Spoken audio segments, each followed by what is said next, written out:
Hello friends, स्वागत है आपका एक बार फिर से नए लेक्चर में। हम लोग के व्यापारी संगठन में पत्र व्यवहार में हमने प्रबंध वाला जो पोर्शन है वो हमने आपका ख़त्म कर दिया। लास्ट वीडियो में हमने आपको ये बात बता दी थी और अब आज हम स्टार्ट करेंगे फिर से शुरुआत से, मतलब जो बुक का आपका जो पहला लेसन है उस वहाँ से स्टार्ट करते हैं। ठीक, प्रबंध वाला पोर्शन हमने इसलिए ख़त्म कर दिया कि वो बहुत ज़्यादा इंपॉर्टेंट, वेरी इंपॉर्टेंट टॉपिक है वो आप लोग का। अब हम लोग स्टार्ट करते हैं देसी व्यापार से। इसका मतलब अभी हम लोग पढ़ेंगे देसी व्यापार क्या होता है, उसका फिर हम लोग पढ़ेंगे विदेशी व्यापार क्या होता है। तो पहले कॉन्सेप्ट समझते हैं कि देसी व्यापार क्या है, इसके प्रकार क्या क्या है, और प्लस जो हम लोग परचेज और सेल करते हैं उसकी विधि क्या होती है, मेथड्स क्या होते हैं परचेजिंग और सेलिंग के। ठीक, और ज़्यादा टाइम वेस्ट नहीं करते हैं, स्टार्ट करते हैं अपना नया लेक्चर, लेक्चर नंबर 1 व्यापारी संगठन में पत्र व्यवहार का। जो हम लोग का आज का जो टॉपिक है वो देसी व्यापार। तो सबसे पहले समझते हैं देसी व्यापार का, जिसको हम लोग क्या कहते हैं, डोमेस्टिक ट्रेड या इंटरनल ट्रेड कहते हैं। इसका मतलब वह व्यापार जो किसी देश की सीमा के अंतर्गत किया जाता है वो व्यापार क्या होता है, देसी व्यापार होता है। इसका मतलब सिंपल सी एक वर्ड में बोले कि अपने राज्य के अंदर किया गया व्यापार क्या कहलाता है, देसी व्यापार कहलाता है। ठीक, तो देसी व्यापार कुछ विशेषताएं हैं। क्या क्या विशेषता है, देश की मुद्रा, इसमें तो नॉर्मली क्या होगा, इसमें जो आपकी जो इंडियन करेंसी है उसका यूज़ किया जाएगा। जो देश की मुद्रा होगी, जिस देश में होगा उस देश की अपनी जो करेंसी होगी उसका यूज़ किया जाएगा। देश की मुद्रा, देश की सीमा के अंतर्गत, तो इसकी सबसे दूसरी विशेषता क्या, देश की सीमा के अंतर्गत। देसी व्यापार है तो कहाँ होगा, देश की सीमा के अंतर्गत होगा। माल का स्वतंत्र आगमन, इसका मतलब फ्री मूवमेंट्स ऑफ गुड्स। इसका मतलब सिंपल सी बात है, अपने देश में तो क्या होगा, वहाँ पे फ्री होगा, वहाँ पे आपको बहुत ज़्यादा टैक्सेस नहीं पे करने पड़ेंगे, क्योंकि अपने देश के अंदर है। विवादों का निपटारा, यहाँ याद रखिएगा कि देसी व्यापार जो होता है इसमें क्या होता है, देश की मुद्रा का प्रयोग होता है, देश की सीमा के अंतर्गत होता है, माल का स्वतंत्र आगमन होता है, और प्लस विवादों का निपटारा कहाँ होगा, कहाँ है, अपने देश में वो है तो कहाँ होगा, अपने देश के अंतर्गत होगा, जिसमें आप लोगों को पता होगा कि वस्तु विक्रय अधिनियम है। ठीक, तो वस्तु विक्रय अधिनियम के अंतर्गत क्या होगा, जो अगर कोई केसेस होगा तो इसके अंतर्गत सॉल्व किया जाएगा इसको। प्लस यहाँ पे जो न्यायालय है, जो जिला मंच है, उनके अंतर्गत किया जाएगा उपभोक्ता मंच के अकॉर्डिंग। तो जो देसी व्यापार है वो कहाँ होता है, अपने देश के अंतर्गत होता है। उसकी विशेषताएं आपको हमने बता दी, देश की मुद्रा होगी, देश की सीमा के अंतर्गत होगा, फ्री मूवमेंट्स ऑफ गुड्स होगा, मतलब जो वस्तुओं का क्या होगा, आगमन क्या होगा, स्वतंत्र होगा। विवादों का निपटारा कहाँ होगा, अपने देश में जो रूल्स, जो लॉ बने हैं उसके अकॉर्डिंग होगा। ठीक, हम लोग का इसके बाद का जो पोर्शन है वो है देसी व्यापार के प्रकार। इसका मतलब जो देशी व्यापार, इसका जो डोमेस्टिक और इंटरनल ट्रेड है वो कितने प्रकार का होता है, मतलब एक तरीके से इसके टाइप्स कह सकते हैं आप, या इसके काइंड्स कह सकते हैं। मतलब टाइप्स और काइंड्स, प्रकार कहिए या फिर काइंड्स के, दोनों एक ही चीज़ है। तो इसके प्रकारों को 3 भागों में बांटा गया। कौन कौन से भाग है, एक तो संबंध के आधार पर, दूसरा है मात्रा के आधार पर, तीसरा है क्षेत्र के आधार पर। इसका मतलब basis of relationship, business relation. मात्रा मतलब आपको समझ आ रहा है, क्वांटिटी के अकॉर्डिंग, किस क्वांटिटी के अकॉर्डिंग इसको बांटा गया है, और क्षेत्र के आधार पर, मतलब अकॉर्डिंग टू द एरिया, मतलब एरिया के बेसिस पे बांटा गया है इसको हमने बता दिया आपको, रिलेशन के आधार पर बांटा गया है। ठीक, मतलब संबंध के आधार पर, रिलेशन के आधार पर, क्वांटिटी के बेसिस पे और एरिया के बेसिस पे बांटा गया। सबसे पहला कि संबंध के आधार पर क्या बांटा गया, प्रत्यक्ष व्यापार और अप्रत्यक्ष, मतलब कि डायरेक्ट ट्रेड और इनडायरेक्ट ट्रेड। देखिए एक फॉर्मूला चलता है हमेशा से, PWRC, producer, wholesaler, retailer, customer. इसका मतलब माल बनाता है उत्पादक, फिर किसको बेचता है, होलसेलर को, होलसेलर किसको बेचता है, रिटेलर को, रिटेलर किसको बेचता है, कस्टमर को। मतलब ये दोनों क्या है, ये दोनों क्या है, मध्यस्थ है, मीडिएटर है। ये दोनों क्या है, मध्यस्थ है व्यापार में। ठीक, तो प्रत्यक्ष व्यापार क्या होता है, प्रोड्यूसर टू कस्टमर। इसका मतलब माल बनाने से लेकर सीधे डायरेक्ट कस्टमर को हमने डिलीवर कर दिया, तो व्यापार कौन सा हो गया, प्रत्यक्ष व्यापार हो गया। याद रखिएगा, डायरेक्ट ट्रेड वह ट्रेड होता है जो क्या था, पहला प्रोड्यूसर ने क्या किया, माल बनाया और डायरेक्ट कस्टमर को डिलीवर कर दिया। जैसे नॉर्मली आपको पता होगा इस समय ऑनलाइन शॉपिंग चल रही है, बहुत सारे ऑनलाइन ऐप हैं जो क्या करते हैं, वो डायरेक्ट माल को बनाते हैं और उनका एडवर्टाइज कराते हैं, विज्ञापन कराते हैं एक तरीके से, ताकि लोग डायरेक्ट उनसे खरीद लें। मतलब उनको भी जो बीच में जो मीडिएटर है, जो टैक्सेस काफ़ी ज़्यादा जो प्रोडक्ट महंगे हो जाते हैं वो ना हो। तो डायरेक्ट ट्रेड क्या होता है कि प्रोड्यूसर ने माल बनाया, कस्टमर को दे दिया, वो डायरेक्ट ट्रेड हो गया। अप्रत्यक्ष व्यापार क्या होता है कि प्रोड्यूसर ने बनाया, होलसेलर के पास गया, होलसेलर से रिटेलर के पास गया, फिर कस्टमर के पास गया, तो ये क्या हो गया, मध्यस्थ है। तो ये कौन सा व्यापार होगा, अप्रत्यक्ष। इसका मतलब जो डायरेक्टली नहीं पहुंचेगा, इनडायरेक्टली तौर पर पहुंचेगा, तो व्यापार कौन सा होगा, अप्रत्यक्ष व्यापार, इनडायरेक्ट। ठीक, अगला हम लोग का क्या है, मात्रा के आधार पर। तो मात्रा के आधार पे दो भागों में बांटा गया, थोक व्यापार और फुटकर व्यापार। ठीक है, आप इसे कह सकते हैं भौगोलिक के आधार पे भी कह सकते हैं, वो भी है। तो थोक व्यापार फुटकर व्यापार, इसमें आपको पता होगा कि ये क्या होता है, होलसेलर, और इसको हम लोग क्या कहते हैं, रिटेलर। ठीक, इसका मतलब जो ज़्यादा मात्रा में माल रखता है, और याद रखिएगा जो थोक व्यापार क्या होता है, वो एक ही वस्तु बेचता है, एक ही वस्तु का क्या करता है, स्पेशलाइज्ड होता है। ठीक, थोक व्यापार क्या होता है, एक ही वस्तु का स्पेशलाइज्ड होता है। फुटकर व्यापार क्या होता है, ये बहुत तरीके के, मतलब अलग अलग प्रकार की वस्तुओं का रखते हैं, अलग अलग। ठीक, इसका मतलब थोक व्यापार क्या होगा, एक ही प्रकार की वस्तु का स्पेशलाइज्ड विशिष्टीकरण रखेगा। याद रखिएगा, जो थोक व्यापारी होता है क्या करता है, हमेशा एक ही तरीके के माल को रखता है, वो एक ही तरीके के माल के अलग अलग क्वालिटीज को रखेगा। फुटकर व्यापारी क्या होता है, वो हर एक तरीके के माल को रखता है। तो मात्रा के आधार पर, मतलब जो सबसे ज्यादा मात्रा में, ये आपको पता होगा, थोक व्यापारी क्या होता है, बड़ी मात्रा में माल खरीदते हैं। ठीक, ये क्या करते हैं, बड़ी मात्रा में माल करते हैं। और फुटकर व्यापारी आपको पता होगा क्या करते हैं, थोड़ी थोड़ी मात्रा में खरीदते हैं। क्या करते हैं, थोड़ी थोड़ी मात्रा में खरीदते हैं। ठीक, तो मात्रा के आधार पर क्या करता है, व्यापार को दो भागों में बांटा गया, थोक व्यापार और फुटकर व्यापार।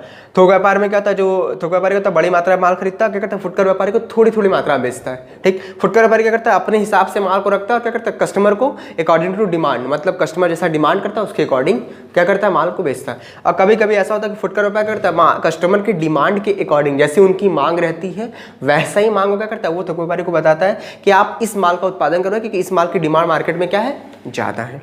ठीक, तो मात्रा के आधार पर व्यापार कितने भागों में बांटा गया, दो भागों में, थोक व्यापार और फुटकर व्यापार। ठीक, अगला हम लोग का है एरिया के बेसिस पे, इसका मतलब क्षेत्र के आधार पे स्थानीय व्यापार जिसको हम लोग कहते हैं लोकल ट्रेड, राज्य व्यापार जिसको हम लोग कहते हैं स्टेट ट्रेड, और अंतर्राज्यीय व्यापार का मतलब जिसको हम लोग कहते हैं इंटर स्टेट ट्रेड। ठीक, लोकल ट्रेड का मतलब होता है जैसे आपके घर के पास जो फल फूल सब्जी, जो आवश्यक वस्तुओं की दुकानें जो आपके आसपास 2 से 4 किलो 5 मिनट के रेंज में जो आप आसानी जाके खरीद लेते हैं, वो क्या होता है, वो लोकल ट्रेड होता है, स्थानीय व्यापार। इसका मतलब एक स्थान से दूसरे स्थान पे गए माल खरीद लिया, मतलब जो डिस्टेंस होगा वो क्या होगा, बहुत ही कम होगा।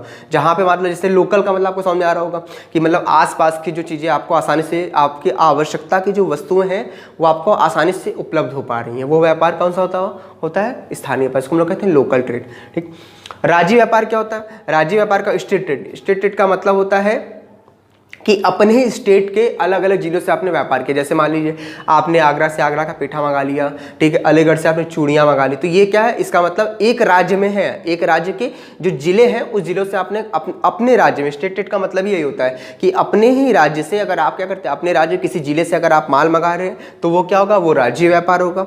ठीक, इसका मतलब जिस जिले का जो चीज़ प्रसिद्ध है उस जिले से आपने मंगा लिया और अपने राज्य में ही है, मतलब यूपी के ही किसी जिले में है मान लीजिए। ठीक, और अंतर्राज्यीय का मतलब होता है कि आप अपने राज्य से किसी दूसरे राज्य में गए। ठीक, देशी व्यापार इसका अपने देश के अंतर्गत करना है, तो अपने देश में एक तो लोकल आप कर सकते हैं, मतलब आप आसपास में।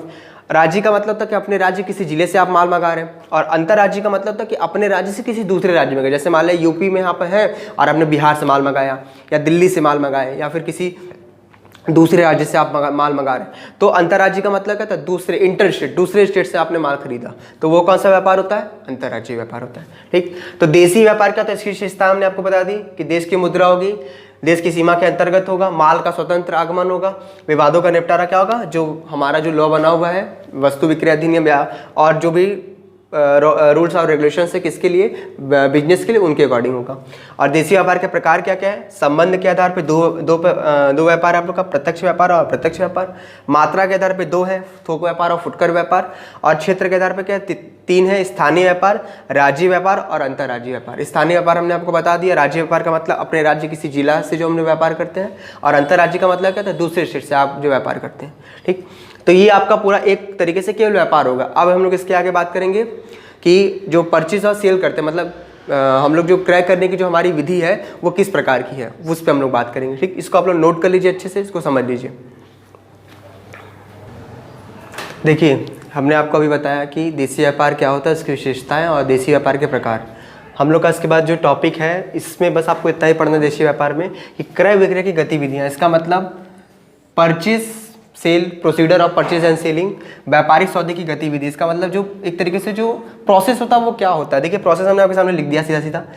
पूछताछ होता है, फिर पूछताछ का उत्तर आता है, फिर माल के लिए हम लोग आदेश देते हैं, फिर आदेश की पूर्ति होती है, फिर व्यापारिक पूछताछ व संदर्भ, मतलब बिजनेस से पूछते हैं कि ये जो व्यक्ति है वो सही है कि नहीं, फिर माल का संग्रह व पैकिंग, फिर माल भेजते हैं, फिर बीजक तैयार होता है, माल की सुपुर्दगी देते हैं, फिर बीजक में भूल सुधार अगर जो होगा वो ठीक करेंगे, फिर मूल्य का भुगतान होगा और भुगतान रसीद। ये टोटल 12 प्रोसीजर हमने आपके सामने लिख दिया। एक पॉइंट पे डिस्कस करते हैं थोड़ा सा। सबसे पहले हम लोग क्या करते हैं, किसी भी जहाँ जाते हैं, कोई भी नया माल है तो क्या करते हैं, इंक्वायरी करते हैं, पूछते हैं कि आपके पास कौन कौन सा माल है, किस किस क्वालिटी का माल है और कितने कितने प्राइस है, क्या व्यापारी छूट है, क्या नगद छूट है। इसका मतलब कोई भी व्यापारी होता है पहले इंक्वायरी करता है ना कि मतलब हम आपके पास कौन सा माल है, किस किस्म का माल है, कौन सी क्वालिटी है, क्या क्या चीज़ें हैं, ये सब क्लियर करता है, तो पूछताछ करते हैं।